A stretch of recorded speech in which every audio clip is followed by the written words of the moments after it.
Hey guys, Professor Bill of Comic Book University and Sentry issue number 1. All right, so this is going to be a little mini series. I think it's supposed to be like 5 or 6 issues of this. I think just 5.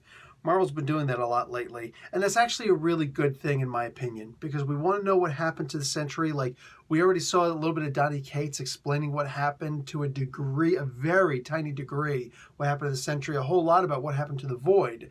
And we're going to see where all that crazy goes in a little while. Hopefully it's all actually taken into consideration. Hopefully, but it doesn't seem that way. Doesn't seem that way. Jeff Lemire did this, and he's an absolutely fantastic writer. Nobody's going to question that. But I wonder how much of what Donny Cates already did in his run, of Doctor Strange is going to appear over here, because to me at least it's very important that we keep that level of continuity, and it seems like this is a very, very, very different story being told. I could see how you could say that they were the same. Okay, it is 5 issues. I could see how you could say it's the same, but at the same time, can you see how I could say it's different? And I don't really want it to be different. Just saying, I'm just putting that out there. Anyway, we get not necessarily a recap story, but we do get a little bit of changes of stories. Does anybody remember the time when, in the beginning of Siege, when Sentry ripped Ares in half? That was a really messed up situation, especially since I know not a lot of people liked Ares. I loved Ares as a character. I loved him as a character. This version of Ares, I liked him more than the Wonder Woman version of Ares. Amazing. So when he died, I was like, oh my God, no. I was not happy with that at all. But we get 2 images in the very beginning of Sentry just ripping things in half, and it's the Void avatars, basically smaller versions of the Void running around. We also have Sentress and who else we got here? Scout and Watchdog. Like, it's a super family, you know what I'm saying? A Sentry family. And it's cool. It's all cool. We find out what exactly is going on. There's a device that was built that once every 24 hours, Bob Reynolds has to hook himself up to this device so that he can actually avoid, well, dying. No, actually turning into the Void again. So the Void is with him again. And I hate like the redundancy factor, but again, that shouldn't be the case. That simply should not be the case. The Void should be nowhere near Robert Reynolds. If you read the towards the end of the Donny Cates Doctor Strange run, man, that's so annoying. Anyway, so he's got a really lonely, boring job where he talks to the guy who would eventually have become Scout, or was in the past, is what it is.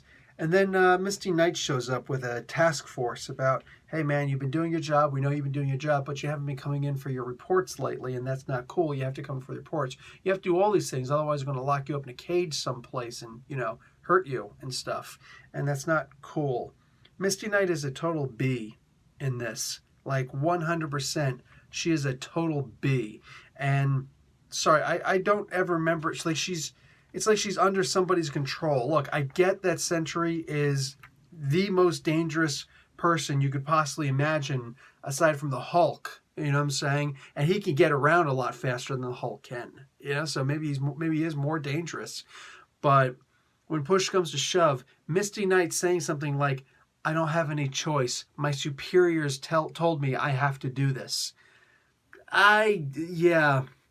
No, sorry, this is not the Misty Knight that I know. I almost feel like Jeff Lemire doesn't like Misty Knight and he chose her just because he doesn't like her character or something like that. That's not Misty Knight, man. Even back during the Marvel superhero Civil War, she worked for Tony Stark because she didn't want to go out of business. She didn't want to go to jail. But when push came to shove, she was a true hero. All of the, the Daughters of Dragons, her version of Heroes for Hire, they were a force for good, and they were helping people. They weren't evil. So she would still never say something to the effect of, oh yeah, I have to do this. My boss has told me to do it, so I have to do it. That's fascism, man. That's exactly what that is. That's something that I learned in the military. Wrong answer. So I hate the idea of hearing Misty Knight or reading Misty Knight say something like that. That just seems so far outside of her character for me. I know this is not a Misty Knight story, but she's in the story. So not happy about reading that. It just seems so completely out of her character. But as far as the Sentry himself, I'm really just hoping more than anything else that it can be tied in with the Doctor Strange story that Cates wrote, because that was just such a fantastic story. And if it's not going to be, then it's almost like dumping on somebody. I don't know who is going to write what first. Maybe they both decide to do this completely separately from each other at the exact same time. I don't know. It's like a parallel civilization. I don't know. But yeah, the Donny Cates one came out first, and that's the story that I want to follow. You know, like, where was he? He was in some kind of an astral plane meditating or something like that, and the Void was trapped in his basement, you know, in his secret room. So what up? What up?